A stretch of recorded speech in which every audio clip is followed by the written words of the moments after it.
जय श्री कृष्ण। आप सभी को वैशाख मास की पुष्करणी तिथियों की ढेरों शुभकामनाएं।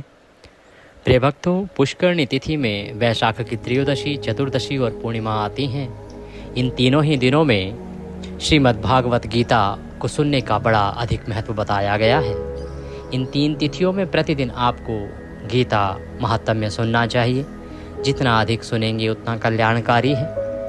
वर्णन आता है पुराणों में कि गीता का यदि एक श्लोक मात्र भी सुन लिया जाए तो वह भी आपके जीवन को संवार देता है। फिर यदि आप पूर्ण अध्याय सुनते हैं तो उसकी महिमा ही क्या कही जा सकती है।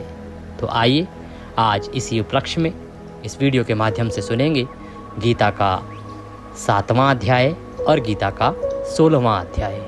दोनों ही अध्याय बहुत महत्वपूर्ण हैं। गीता का 7वां अध्याय पितरों की मुक्ति के लिए सहायक है, मनुष्य की मुक्ति के लिए सहायक है।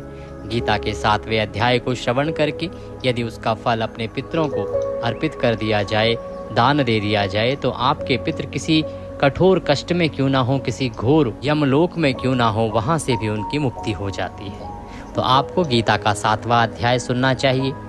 गीता का 7वां अध्याय जब आप सुने तो अपने सामने एक तांबे का लोटा लीजिएगा, उसमें पहले गंगा जल भरिएगा, फिर शुद्ध जल भरिएगा और उसमें सफ़ेद पुष्प, कुशा, अक्षत और काले तिल डाल लीजिएगा।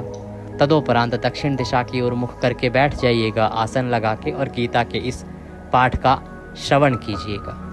पाठ पूर्ण होने के बाद आप इससे प्राप्त होने वाले सभी पुण्य को आप अपने पितरों को अर्पित कर सकते हैं। संकल्प कीजिएगा कि प्रभु, आज जो हमने यह गीता का 7वां अध्याय सुना है, इससे जो भी पुण्य फल प्राप्त होता है उसे हम अपने पितरों को अर्पित करते हैं। और उसके बाद उस जल से अपने पितरों का तर्पण कर दीजिएगा। वह जल अपने पितरों को अर्पित कर दीजिएगा। इसके पुण्य प्रभाव से आपके पितृ प्रसन्न होंगे और उनका कल्याण होगा। जब पितृ प्रसन्न होते हैं तो आपका जीवन आनंदमय और सुखमय व्यतीत होता है। इसीलिए आपको गीता का 7वां अध्याय सुनना चाहिए। यदि आप इसका फल पितरों को अर्पित नहीं करते हैं तो स्वयं के लिए भी रख सकते हैं। इसका श्रवण करने मात्र से ही आपका कल्याण हो जाएगा, परलोक सुधर जाएगा। इस जीवन में जो आपके कष्ट हैं वो कम हो जाएंगे। तो आइए पहले हम सुनेंगे गीता जी की महिमा, श्रीमद् भागवत गीता की महिमा के साथ 7वां अध्याय, तदोपरांत 16वां अध्याय। 16वां अध्याय भी मनुष्य के कल्याण के लिए बना है। जो मनुष्य 16वें अध्याय का श्रवण करता है उसके इस जन्म के सभी संकट दूर हो जाते हैं, जीवन की परेशानियों का नाश होता है। आपसे निवेदन है कि यह भगवान के पाठ का वीडियो है, कृपया इसे एक बार लाइक अवश्य कर दीजिएगा। भगवत कृपा प्राप्त करने के लिए, वैशाख का पुण्य फल प्राप्त करने के लिए कमेंट बॉक्स में अवश्य लिखिएगा ओम नारायणाय नमः। यह वैशाख का मूल मंत्र है। इसे जितना लिखेंगे उतना पाएंगे, इसीलिए लिखते जाइए ओम नारायणाय नमः। आप देख रहे हैं देवभूमि ज्योतिष संस्थान का प्रतिष्ठित YouTube चैनल देवभूमि धर्म। यहाँ पर जो भी जानकारी देते हैं वह ज्योतिष शास्त्र और पुराणों पर आधारित होती है। हम इधर उधर की बातें नहीं करते। जो पुराण हमें बताते हैं, जो शास्त्र हमें सिखाते हैं, वही जानकारी आपको प्रदान करते हैं कि पंचांग अनुसार कौन सी तिथि कब है, व्रत कब है, कैसे करना है, क्या विधि है। सभी व्रत त्योहारों की सही जानकारियाँ प्राप्त करने के लिए और सही कथाएँ सुनने के लिए, महात्म्य सुनने के लिए चैनल को सब्सक्राइब कीजिएगा। सब्सक्राइब करने के बाद एक बेल आइकन का निशान बना हुआ आता है, एक घंटी का निशान आएगा बना हुआ, उसको अवश्य दबाइएगा। तभी आपको हमारे वीडियोस प्राप्त होंगे, अन्यथा वीडियोस छूटते चले जाएंगे, आपको मिलेंगे नहीं। तो सब्सक्राइब करें और बेल आइकन को अवश्य ही प्रेस करें। आइए पाठ आरंभ करते हैं। श्री गीता जी की महिमा।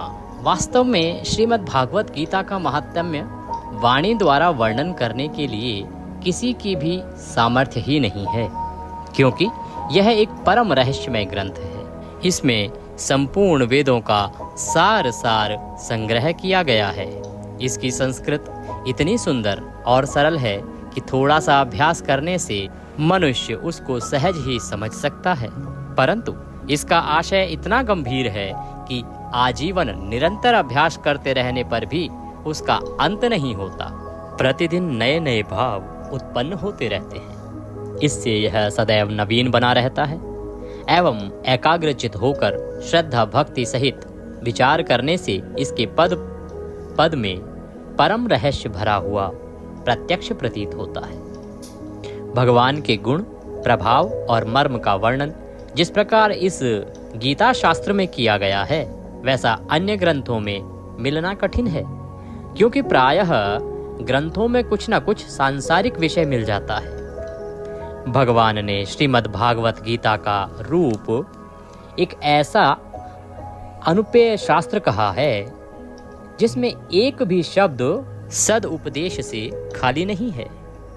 श्री वेद व्यास जी ने महाभारत में गीता जी का वर्णन करने के उपरांत कहा है, गीता सुगीता कर्तव्या किमन्यै शास्त्र विस्तरै या स्वयं पद्मनाभ्यस्य मुखपद्याद्विनी श्रुतः। गीता सुगीता करने योग्य है, अर्थात गीता जी को भली प्रकार पढ़कर अर्थ और भाव सहित अंतःकरण में धारण कर लेना मुख्य कर्तव्य है, जो कि स्वयं पद्मनाभ भगवान श्री विष्णु के मुखारबिंद से निकली हुई है। अन्य शास्त्रों के विस्तार से क्या प्रयोजन है? स्वयं श्री भगवान ने भी इसके महात्म्य का वर्णन किया है। इस गीता शास्त्र में मनुष्य मात्र का अधिकार है, चाहे वह किसी भी वर्ण आश्रम में स्थित हो, परंतु भगवान में श्रद्धालु और भक्ति युक्त अवश्य होना चाहिए, क्योंकि भगवान ने अपने भक्तों में ही इसका प्रचार करने के लिए आज्ञा दी है, तथा यह भी कहा है कि स्त्री, वैश्य, शूद्र और पाप योनि भी मेरे परायण होकर परम गति को प्राप्त होते हैं। अपने अपने स्वाभाविक कर्मों द्वारा मेरी पूजा करके मनुष्य परम सिद्धि को प्राप्त होते हैं। इन सब पर विचार करने से यही ज्ञात होता है कि परमात्मा की प्राप्ति में सभी का अधिकार है, परंतु उक्त विषय के मर्म को ना समझने के कारण बहुत से मनुष्य, जिन्होंने श्री गीता जी का केवल नाम मात्र ही सुना है, कह दिया करते हैं कि गीता तो केवल सन्यासियों के लिए ही है। वे अपने बालकों को भी इसी भय से श्री गीता जी का अभ्यास नहीं कराते कि गीता के ज्ञान से कदाचित लड़का घर छोड़कर सन्यासी न हो जाए, किंतु उनको विचार करना चाहिए कि मोह के कारण शास्त्र धर्म से विमुख होकर भिक्षा के अन्न से निर्वाह करने के लिए तैयार हुए अर्जुन ने जिस परम रहस्यमय गीता के उपदेश से आजीवन ग्रस्त में रहकर अपने कर्तव्य का पालन किया, उस गीता शास्त्र का यह उल्टा परिणाम किस प्रकार हो सकता है? अतएव कल्याण की इच्छा वाले मनुष्यों को उचित है कि मोह का त्याग कर अतिशय श्रद्धा भक्ति पूर्वक अपने बालकों को अर्थ और भाव के सहित श्री गीता जी का अध्ययन कराएं एवं स्वयं भी इसका पठन और मनन करते हुए भगवान की आज्ञा अनुसार साधन करने में तत्पर हो जाएं, क्योंकि अति दुर्लभ मनुष्य शरीर को प्राप्त होकर अपने अमूल्य समय का एक क्षण भी दुख मूलक क्षण भंगुर भोगों के भोगने में नष्ट करना उचित नहीं है। अथ श्री मद्भागवत गीता सप्तमो अध्याय प्रारंभ। श्री भगवान उवाच। श्री भगवान बोले, हे पार्थ, अनन्य प्रेम से मुझ में आसक्त चित्त तथा अनन्य भाव से मेरे परायण होकर योग में लगा हुआ तू जिस प्रकार से संपूर्ण विभूति, बल, ऐश्वर्य आदि गुणों से युक्त सबके आत्मरूप मुझको संशय रहित जानेगा, उसको सुन।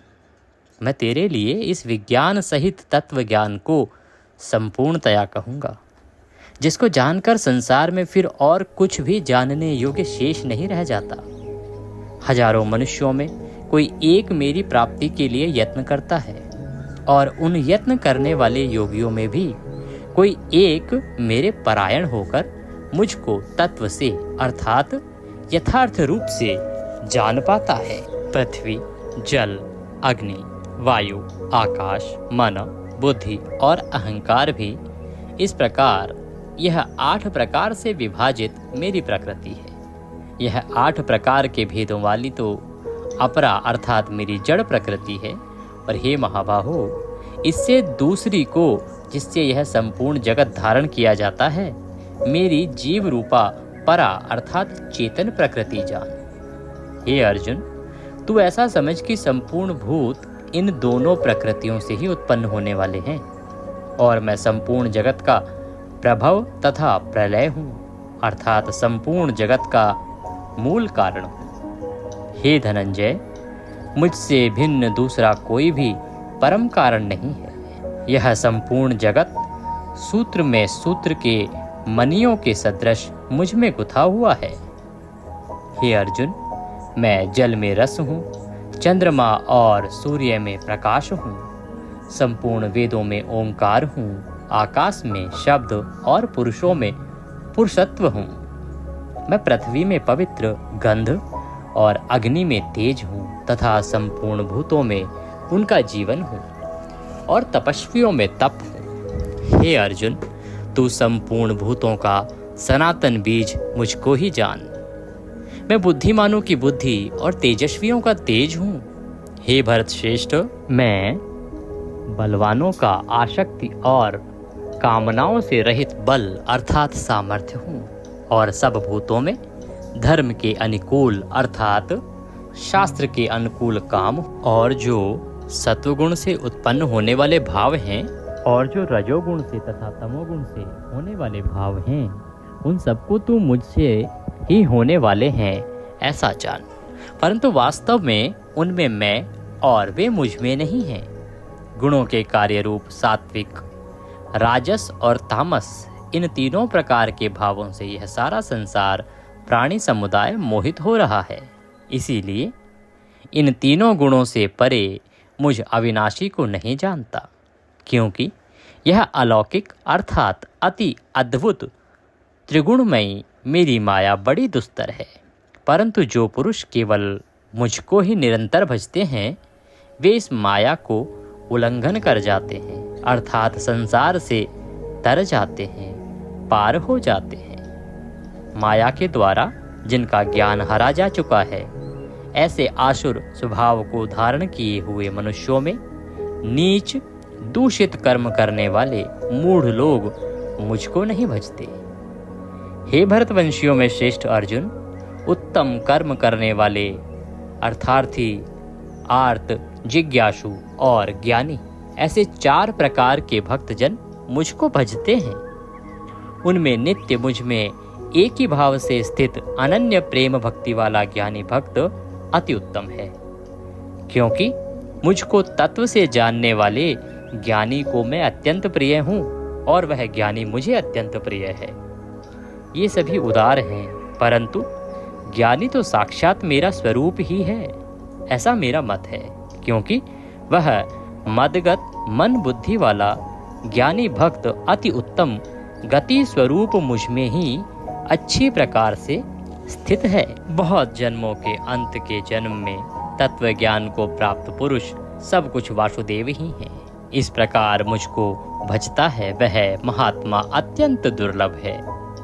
उन भोगों की कामना द्वारा जिनका ज्ञान हरा जा चुका है, वे लोग अपने स्वभाव से प्रेरित होकर उस नियम को धारण करके अन्य देवताओं को भजते हैं अर्थात पूजते हैं। जो सकाम भक्त जिस देवता के स्वरूप को श्रद्धा से पूजना चाहता है, उस भक्त की श्रद्धा को मैं उसी देवता के प्रति स्थिर करता हूँ। वह पुरुष उस श्रद्धा से युक्त होकर उस देवता का पूजन करता है और उस देवता से मेरे द्वारा ही विधान किए हुए उन इच्छित भोगों को निसंदेह प्राप्त करता है। परंतु उन अल्प बुद्धि वालों का वह फल नाशवान तथा वे देवताओं को पूजने वाले देवताओं को प्राप्त होते हैं और मेरे भक्त चाहे जैसे ही भजें, अंत में वे मुझको ही प्राप्त होते हैं। बुद्धिहीन पुरुष मेरे अनुत्तम अविनाशी परम भाव को ना जानते हुए मन इंद्रियों से परे मुझ सच्चिदानंदन घन परमात्मा को मनुष्यों की भांति जन्म कर व्यक्ति भाव को प्राप्त हुआ मानते हैं। अपनी योग माया से छिपा हुआ मैं सबके प्रत्यक्ष नहीं होता, इसलिए यह अज्ञानी जन समुदाय मुझे जन्म रहित अविनाशी परमेश्वर को नहीं जानता अर्थात मुझको जन्मने मरने वाला समझता है। हे अर्जुन, पूर्व में व्यतीत हुए, वर्तमान में स्थित तथा आगे होने वाले सब भूतों को मैं जानता हूँ, परंतु मुझको कोई भी श्रद्धा भक्ति रहित पुरुष नहीं जानता। हे भरतवंशी अर्जुन, संसार में इच्छा और द्वेष से उत्पन्न सुख दुख आदि द्वंद्व रूप मोह से संपूर्ण प्राणी अत्यंत अज्ञानता को प्राप्त हो रहे हैं, परंतु निष्काम भाव से श्रेष्ठ कर्मों का आचरण करने वाले जिन पुरुषों का पाप नष्ट हो गया है, वे राग द्वेष जनित द्वंद्व रूप मोह से मुक्त दृढ़ निश्चयी भक्त मुझको सब प्रकार से भजते हैं। जो मेरे शरण होकर जरा और मरण से छूटने के लिए यत्न करते हैं, वे पुरुष उस ब्रह्म को, संपूर्ण आध्यात्म को, संपूर्ण कर्म को जानते हैं। जो पुरुष अधिभूत और अधिदैव के सहित तथा अधियज्ञ के सहित अर्थात सबका आत्मरूप मुझ में अंत काल में भी जानते हैं, वे युक्त चित्त वाले पुरुष मुझे जानते हैं अर्थात प्राप्त हो जाते हैं।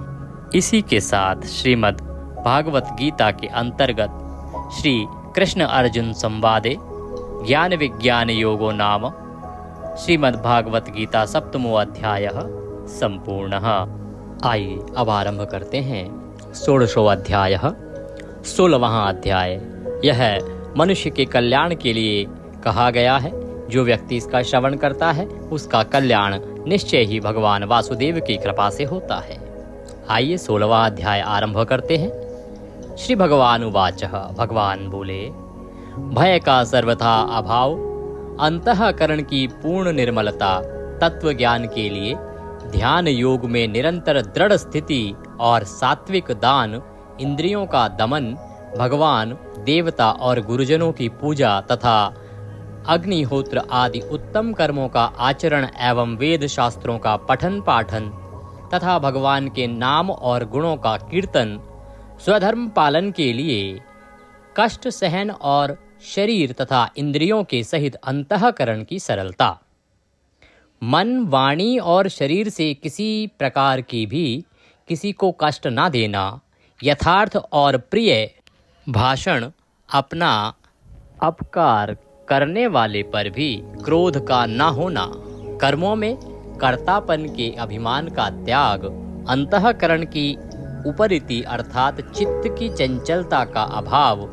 किसी की भी निंदा आदि ना करना, सब भूत प्राणियों में हेतु रहित दया, इंद्रियों का विषयों के साथ संयोग होने पर भी उनमें आसक्ति का ना होना, कोमलता, लोक और शास्त्र से विरुद्ध आचरणों में लज्जा और व्यर्थ चेष्टाओं का अभाव, तेज, क्षमा, धैर्य, बाहर की शुद्धि एवं किसी में भी शत्रु भाव का ना होना और अपने में पूज्यता के अभिमान का अभाव, ये सब तो हे अर्जुन देवी संपदा को लेकर उत्पन्न हुए पुरुषों के लक्षण हैं। भगवान कहते हैं कि हे पार्थ, दंभ, घमंड और अभिमान तथा क्रोध, कठोरता और अज्ञान भी ये सब आसुरी संपदा को लेकर उत्पन्न हुए पुरुषों के लक्षण हैं। दैवी संपदा मुक्ति के लिए और आसुरी संपदा